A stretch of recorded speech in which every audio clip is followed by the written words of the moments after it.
कक्षा 11वीं त्रैमासिक परीक्षा 2022-23 विषय हिंदी। चलिए शुरुआत करते हैं।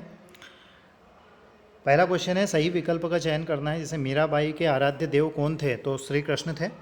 और रमणीयार्थ प्रतिपादक शब्द काव्यम परिभाषा है, तो ये पंडित जगन्नाथ की है। अगला है, नमक का दरोगा कहानी का प्रकाशन किस वर्ष में हुआ था? तो ये 1914 में हुआ था। फूले ना समाना मुहावरे का अर्थ है तो अत्यंत खुश होना। अगला है, लता के स्वरों में है, तो वो निर्मलता है। किसी सामग्री से उसकी अशुद्धियों को दूर करके उसे पठनी बनाना कहलाता है, तो वो संपादन कहलाता है। अगला है, रिक्त स्थानों की पूर्ति करना है। ऐसे वाणी का डिटेक्टर को कहा जाता है, तो कबीर को कहा जाता है। मीरा ने प्रेम बेली में सींचा, तो आंसुओं का जल। प्रबंध काव्य के अंतर्गत आता है, तो साकेत आता है। मियाँ नसरुद्दीन अखबार बनाने वाले और पढ़ने वाले को समझते थे निठल्ला। अच्छा अनुच्छेद लिखना एक कौशल है, तो लेखन का। शास्त्रीय गायन की महफिल की होती है, तो 3 घंटे की होती है।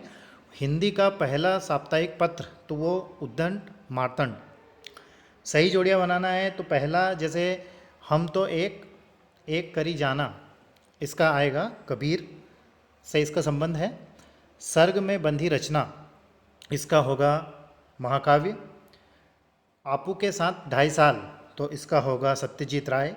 किसी विचार या भाव के बारे में लिखना, तो ये होगा भाव पल्लवन। राजस्थान रजत बूंदे, तो इसका होगा अनुपम मिश्र। और जनसंचार का अंग्रेजी पर्याय क्या होगा? तो ये होगा मास कम्युनिकेशन। एक शब्द एक वाक्य में उत्तर देना है। इसे मानव शरीर का निर्माण किन पंच तत्वों से हुआ है? तो जल, अग्नि, वायु, धरती और आकाश। अनुभव कितने प्रकार के होते हैं? तो 5 प्रकार के होते हैं। तालीम की तालीम बड़ी चीज़ है, यह कथन किसका है? तो मियाँ नसरुद्दीन का है।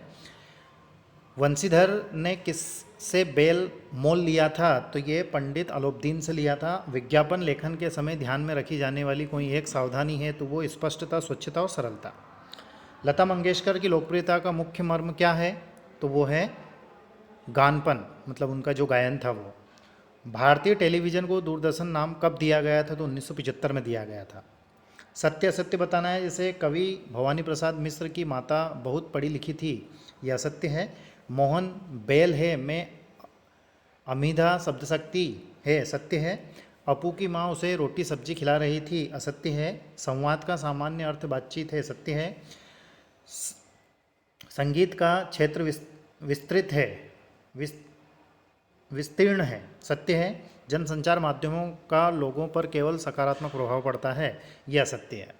बाकी इन प्रश्नों के उत्तर को भी आप अच्छे से चेक आपको कर लेना है, क्योंकि आपके अर्धवार्षिक और वार्षिक परीक्षा की दृष्टि से ये पेपर काफ़ी महत्वपूर्ण है। Thank you very much for watching and take care of yourself. Thank you once again.